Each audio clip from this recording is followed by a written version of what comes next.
5 अनाथ बहनों का जादुई टमाटर घर। अब मालिक, कुल मिला के बारिश का पानी लगने से आधा टोकरी टमाटर सड़ा गला निकला है। ये सुनकर टमाटर के खेत का कंजूस सेठ मक्खन चंद गुस्से से बड़बड़ाने लगता है। इस बारिश को भी इन्हीं दिनों होना था, जबकि अभी तो बरसात का मौसम भी नहीं है। कितने ताजे रसीले टमाटर उगे थे, उसमें से इतने बर्बाद हो गए। अबे ओ मुरली के बच्चे, देख क्या रहा है, ले जाकर इस टमाटर को फेंक दे कहीं। ये सुनकर टमाटर के खेत में काम कर रही गरीब केसरी कहती है, काश की सेठ ये टमाटर मुझे दे देता। फिर शाम को जब मजदूर दिहाड़ी लेकर खेत से चले जाते हैं तो केसरी कचरे में फेंके उन सड़े गले टमाटर को फटी साड़ी के तले छिपाकर घर जाने लगती है। उसकी आंखों से आंसू झलक जाते हैं। किसी ने देखा तो नहीं? क्या भगवान एक पेट के लिए गरीब को क्या कुछ नहीं करना पड़ता। थोड़ी देर में वो घर पहुंच जाती है, जहां टूटी फूटी झोपड़ी में उसकी 5 गरीब बेटी पूजा, जूही, रिंकू, धानी और सबसे छोटी डब्बू भूखी प्यासी बैठी थी। माँ, भूख लगी है, जल्दी से खाना बना दो। हाँ, बस अभी बनाती हूँ बिटिया। उन 5 का इस दुनिया में उसकी माँ के सिवा और कोई नहीं था। सहारे के नाम पर एक टूटी फूटी झोपड़ी में वो सभी गुजारा कर रहे थे। जहाँ एक तरफ 5 बहनें अपनी अपनी थाली लिए खाना बनने का इंतजार करती है, तो वहीं केसरी उन्हें जैसे तैसे चटनी रोटी परोसती है और वो खुश हो जाते हैं। अरे वाह माँ, आज आपने हमारी मनपसंद टमाटर की चटनी बनाई है। मैं तो पूरी 2 रोटी खाऊंगी और मैं पूरे 3 खाऊंगी। तभी डबडबाई आंखों से केसरी ने उन 5 को देखकर रोते हुए कहा, खा लो मेरी बच्चियों, पता नहीं कल मैं तुम सबको खाना बनाकर दे भी पाऊं या नहीं। ये सुनते ही सबसे बड़ी धानी ने कहा, माँ, तुम ऐसा क्यों बोलती हो? मेरा दिल बैठा जा रहा है। क्या तुम्हें कुछ हो गया है? तुझे कैसे बताऊं धानी कि तेरी माँ कैंसर की बीमारी से मर रही है। उस रात के बाद केसरी का कभी सवेरा नहीं हुआ। एक ही पलछिन में 5 गरीब बहनें अनाथ हो गई और 2 दिन गुजर गए। धानी दीदी, 2 दिन से हम सबने कुछ नहीं खाया, घर में भी कुछ भी नहीं खाने को। अब हम अनाथ बहनों को अपने पेट के लिए खुद ही कमाना पड़ेगा रिंकू। अब अपनी माँ की तरह 5 बेटियां भी टमाटर के खेत में जाकर काम करने लगती हैं। पर एक दिन उन्होंने सेठ को टमाटर में मिलावट करते देखा। ओहो, ये सारे टमाटर एकदम हरे कच्चे हैं, पर जैसे ही मैं इनमें इंजेक्शन डालूंगा ये एकदम लाल लाल दिखने लगेंगे और मुझे उनका अच्छा रेट मिलेगा।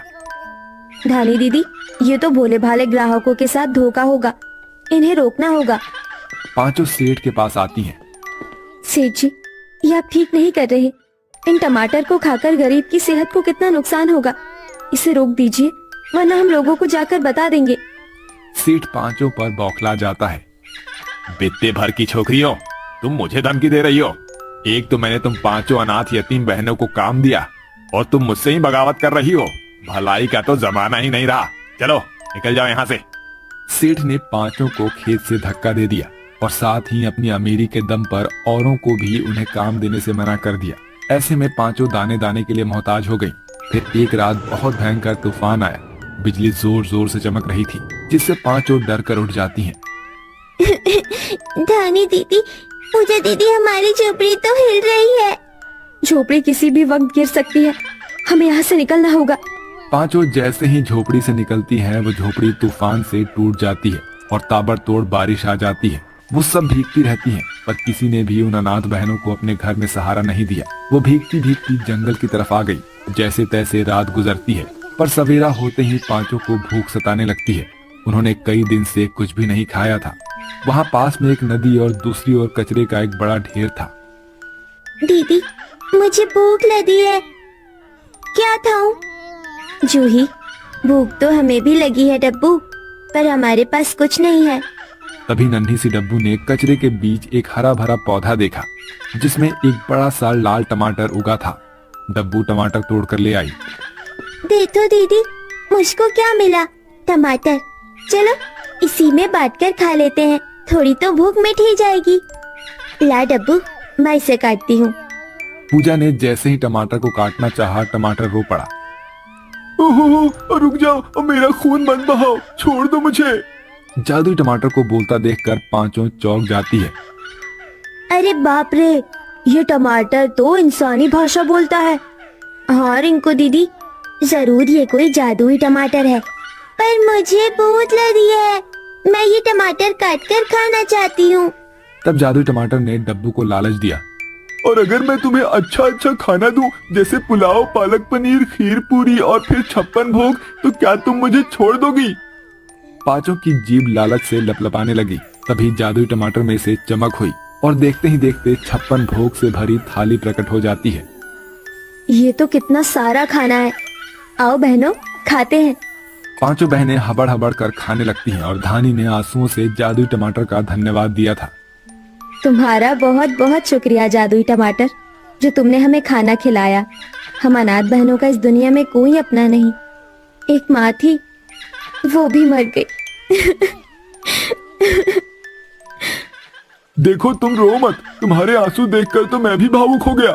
तुम मुझे बताओ, तुमको किस चीज की कमी है? तभी पूजा ने घर की इच्छा जताई। हमारे पास घर नहीं है, क्या तुम हमें घर दे सकते हो जादुई टमाटर? देखते ही देखते वो जादुई टमाटर उन गरीब अनाथ बहनों के लिए विशाल बड़े जादुई टमाटर के घर में बदल गया। आज से तुम पांचों मेरी जादुई टमाटर घर में रहना, मगर मैं दिन के समय साधारण टमाटर बन जाऊंगा, ताकि मैं किसी लालची की नजर में ना पड़ूं।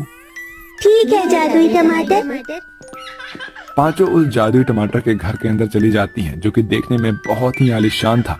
कई दिन तक बेसहारा दर दर सड़कों पर भटकने के बाद उस रात पांचों मीठी नींद में सोई थी।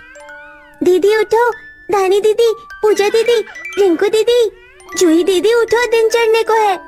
जैसे ही पांचों बहनें सुबह बाहर आई, टमाटर घर नॉर्मल टमाटर में बदल गया और तभी धानी ने चिंता जताई। हमारे पास रहने के लिए जादुई टमाटर घर है तो, मगर हमको खाना खुद से जुटाना होगा।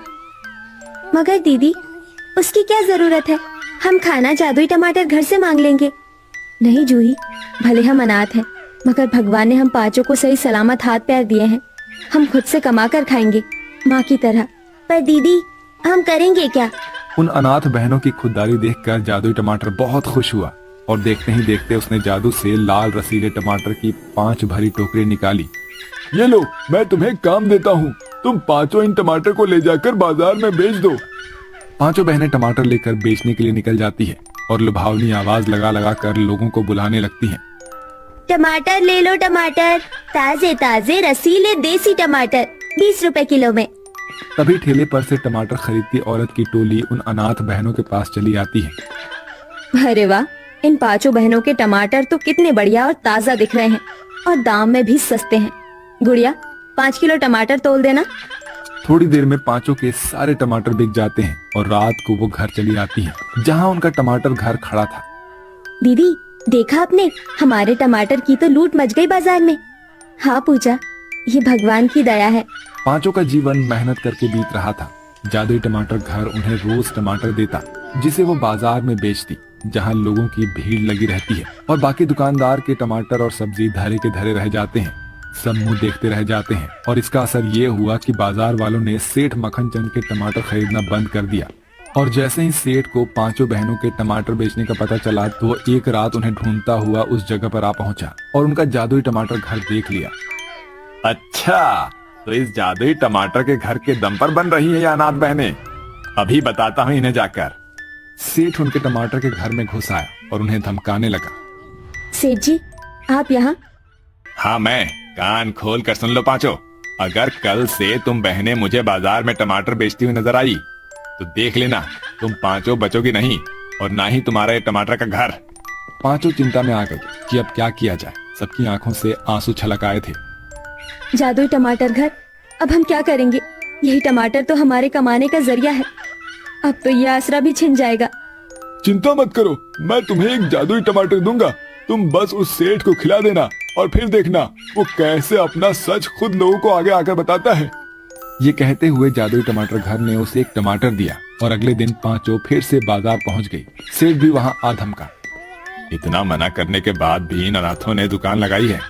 आखिर ऐसा क्या अलग रसगुल्ले का स्वाद मिलता है ग्राहकों को इनके टमाटर में, जो इतना खरीद रहे हैं? खाकर देखता हूँ। अरे ओ लड़की, जरा एक टमाटर तो दे। धानी ने वही टमाटर उसे दे दिया।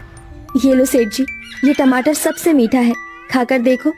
जादुई टमाटर खाते ही सेठ ने मिलावट की बात भरे बाजार में कह डाली। अरे वाह, ये टमाटर तो अमृत से भी मीठे हैं। इतने लाल मीठे टमाटर तो मेरे खेत में इतना खाद मिलावट करने के बाद भी नहीं उगते। सुना भाइयों बहनों कि सेठ हम लोगों को मिलावटी टमाटर खिलाता था। जूतों की माला लाओ, इसको पहनाओ अभी। लोगों ने सेठ की खूब इज्जत उतारी और उसे पीट पीट कर पुलिस के हवाले कर दिया और अब बिना किसी डर के पांचों बहनें अपने जादुई टमाटर के घर में रहने लगी।